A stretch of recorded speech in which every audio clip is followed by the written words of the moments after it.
ভালো কথা বললেই সমস্যা, উচিত কথা বললেই কিন্তু সবাই বলে শাহলা, জামানা খারাপ হয় উচিত বলা মানা, ঠিক কিনা?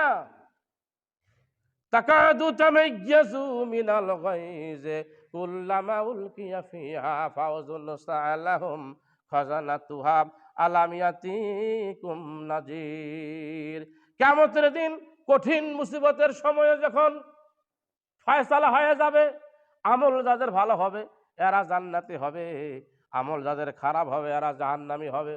জান্নাতি ফেরেশতারা তাদেরকে হাঁকাইতে হাঁকাইতে জান্নাতের দিকে নিয়ে যাবে, জাহান্নামী ফেরেশতারা তাদেরকে হাঁকাইতে হাঁকাইতে জাহান্নামের দিকে নিয়ে যাবে। এরপরে জাহান্নামীদেরকে যখন ফেরেশতারা যখন জাহান্নামে ফেলাইয়া দিবে, তাকাদু তামাইয়াজু মিনাল গায়জ, যেটা দিয়ে জাহান্নাম তৈরি করা হয়েছে, জাহান্নামের এরিয়া, রড, সিমেন্ট, বালু আছে না নাই, ইট, জাহান্নামের এরিয়া। মুফাসসিরে কেরামগণ লিখেছেন দিনে একবার নয় দুইবার নয় 40,000 বার, 40,000 বার এই আসবাবপত্রগুলো আল্লাহর দিকে কান্নাকাটা করে যে আল্লাহ এত কষ্ট তুমি মানুষগুলোকে দিও না, জাহান্নামে দিয়ে আসিও না। আল্লাহু আকবার বলেন। চারটিখানি কথা। তাদেরকে ফেরেশতারা বলবে আলাম ইয়াতিকুম নাজির, কেন তোমরা এখানে আসছো এই জাহান্নামের মধ্যে, কেন তোমরা আজকে এই জাহান্নামের মধ্যে আসছো? আলাম ইয়াতিকুম নাজির, তোমাদের কি কেউ ভালো কথা বলে নাই, সৎ পথের কি কেউ তোমাদের দাওয়াত দেয় নাই? ক্বালু, তাহারা বলবে হ্যাঁ, বালা কদ জাআনা নাজির, হ্যাঁ এসেছিল। তারা স্বীকার করবে মসজিদের ইমাম সাহেব ভালো ভালো কথা বলেছিল, মসজিদের ইমাম সাহেব একেবারে মার্কা উল্লেখ করিয়া ওয়াজ করেছিল, মার্কা উল্লেখ করিয়া আমরা বুঝি নাই। তাফসীরুল কোরআন মাহফিলে ভালো ভালো কথা বলেছিল, মানুষেরা অনেক ভালো ভালো কথা বলেছিল, ফাকাযযাবনা, তখন আমরা বলেছিলাম এগুলো মিথ্যা কথা। ওয়া কুলনা, আর বলেছিলাম মা নাযালাল্লাহু আলা শাইইন, আল্লাহ এমন কোন নাজিল করে নাই। এগুলো তাদের বানানি কথা। নাউজুবিল্লাহ বলেন। তারা বলবে হ্যাঁ ভালো ভালো কথাগুলো বলেছিল, সঠিক দলের সন্ধান নিয়ে তারা আমাদের সামনে এসেছিল, কিন্তু আমরা এটা শুনি নাই কয়টা পয়সার বিনিময়ে, এক ট্যাঙ্কি মোটরসাইকেলের তেলের বিনিময়ে, আর দুপুরবেলা একটু ডাল সবজি ভাত খাওয়ার বিনিময়ে আমরা অন্য দল করেছিলাম, অন্য কাজে আমরা চলে গিয়েছিলাম। তার স্বীকার করবে সেদিন হ্যাঁ এসেছিল তো আমাদের কাছে, হ্যাঁ কাযযাবনা, আমরা এগুলোকে মিথ্যা মনে করেছিলাম। ওয়া কুলনা, আর বলেছিলাম মা নাযালাল্লাহু আলা শাই, আল্লাহ এমন কোন নাজিল করেন নাই। এরকম বলার মতো সমাজ লোক আছে না নাই? আছে না নাই? মেলায় আছে। এখনো অনেকের মাথায় কাজ করে না, কোরআন দিয়ে পার্লামেন্ট চলবে, এটা কেমন কথা?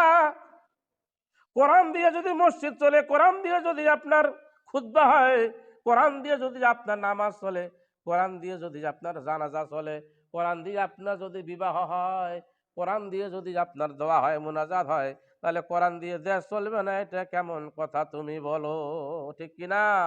মাথা কাজ করে না, কারণ কবরের মধ্যে স্বার্থ নাই, দোয়ার মধ্যে স্বার্থ নাই, নামাজের মধ্যে স্বার্থ নাই, তারপরে আপনার ভালো ভালো কাজের মধ্যে স্বার্থ নাই, আর দলের মধ্যে স্বার্থ আছে, ঠিক কিনা? স্বার্থ হাসিল করতে হবে, এই জন্য বলে যে কোরআন দিয়ে দেশ চলবে, এটা মানায় না। এটা তো আবু জেহেলও চায় নাই, অদ্দাও চায় নাই, চাইছিল নাকি? কিন্তু ওরা তো নামাজ পড়েছিল, রোজা রেখেছিল, হজ করেছিল, হাজিদেরকে তারা পানি পান করাইছিল, ভালো ভালো কাজ করেছিল, বাণিজ্য কাফেলা যখন ব্যবসা করার জন্য তাদের এলাকায় আসছিল, তাদের করগুলো মাফ করে দিত, তাদের সম্মান করত, তাদের ইজ্জত করত, কিন্তু তারা আল্লাহর জমিনে দিন কায়েম হবে এটা তারা চায় নাই, ঠিক কিনা? এই জন্য আল্লাহ রাব্বুল আলামিন বলেন রাসূল, আপনার মন খারাপ করার কিছু নাই, লা তাকাল্লাফ ইল্লা নাফসাক, আপনাকে কারো ব্যাপারে প্রশ্ন করা হবে না, আপনাকে শুধু আপনার ব্যাপারে আপনাকেই প্রশ্ন করা হবে, আপনি নিজে কি করেছেন। আলহামদুলিল্লাহ বলেন। আপনি দাওয়াত দিতেই থাকুন, আপনার কাজ আপনি চালাইতে থাকুন, আপনি দাওয়াতি কাজ কখনো বন্ধ করবেন না। আলহামদুলিল্লাহ। এই জন্য মন খারাপ হওয়ার কোনো কারণ আছে নাকি? এক পার্টি ভয় দেখাচ্ছে, কতুলা বেড়াবেন বেড়াও, কতুলা চেল্লাবেন চেলাও, ভোটের পর দিন দেখা যাবে। এরা ধমক দেয় ভোটের পরের দিন দেখা যাবে, তার মানে এরা বুঝাতে চাইছে তোমরা সেই দাড়ি পাল্লা নিয়ে দৌড়াদৌড়ি করো, এটা তো হবার পারিবে না, ভোটে পরে তোমার খবর হবে। একবার খবর তুমি যদি করবে বাবা, তোমার খবর 3 বার হবে। এরা এইভাবে আঙ্গুল দেখায়, কিভাবে? এইদিকে তাকান, এইভাবে আঙ্গুল দেখায়। দেখেন একটা আঙ্গুল আপনার দিকে, কিন্তু 3টা আঙ্গুল 4টা আঙ্গুল আমার নিজের দিকে আইসে না নাই? তোমার ইতিপূর্বে যারা শিয়ানা আসলো, এরা এত বছর থাকিবা চাইছিল, 16 বছর থাকি এরা খুঁটি গাড়িছে, এরা সদ্যায় পালাইছে, তোমার কি দেখিয়াও শিক্ষা হয় না? তুমি কয়দিনের কথা কয় না রে, থাকতে পারবে? ফাজাক্কির, সুতরাং রাসূল চিন্তার কোনো কারণ নাই, টেনশনের কোনো কারণ নাই। ফাজাক্কির, আপনি উপদেশ দিতেই থাকুন, দাওয়াত দিতেই থাকুন।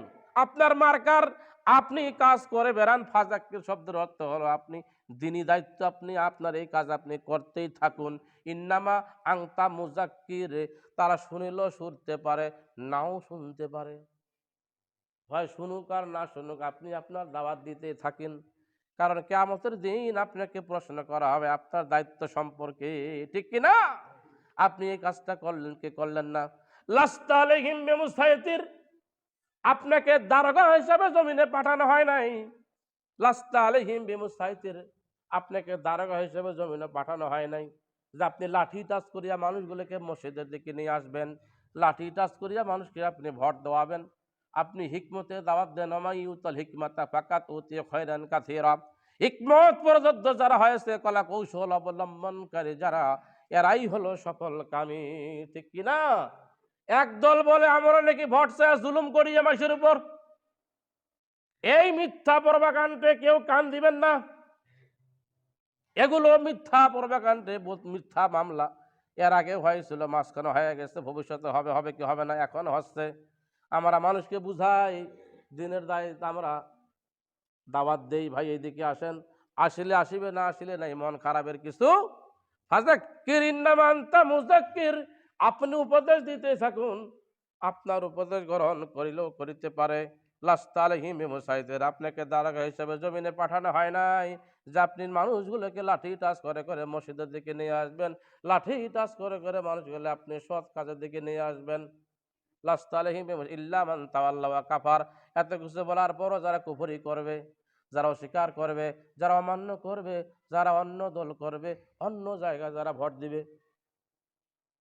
ইল্লা মান কাফার, তোমাদের মধ্যে যারা অন্য দল করবে, অন্য কথা যারা শুনবে, ভালো ভালো কথা বাদ দেয়া যারা অন্যদিকে যারা চলে যাবে, ফায়াযিবুল্লাহুল আযাবাল আকবার, আল্লাহ বলেছেন আমি তার জন্য বড় আযাবের ব্যবস্থা করে রেখেছি। কোন আযাব? বড় ধরনের আযাবের ব্যবস্থা আমি করে রেখেছি। সুতরাং রাসূল আপনার টেনশনে কোনো কারণ নাই, আপনি দাওয়াত দিতে থাকুন, আপনার দাওয়াত চলবে, আপনি দাওয়াত দিতে থাকবেন। আর হেদায়েত দেওয়ার মালিক আমি আল্লাহ, ঠিক কি না? আমরা দাওয়াতি কাজ করব, বিজয় দেওয়ার মালিক আল্লাহ। বিজয় দেওয়ার মালিক কে? আল্লাহ সুবহানাহু ওয়া তাআলা আমাদের সকলকে উত্তম জাতি হিসাবে কবুল ও মঞ্জুর করুক। সৎ কাজের জন্য আদেশ করতে পারে, অসৎ কাজ থেকে যেন আমরা মানুষকে বাধা প্রদান করতে পারে, সেই তৌফিক সকলকে দান করুক। আমরা সকলে বলে আমিন। যাদের সুন্নত বাকি আছে আদায় করে নেন কবলাল।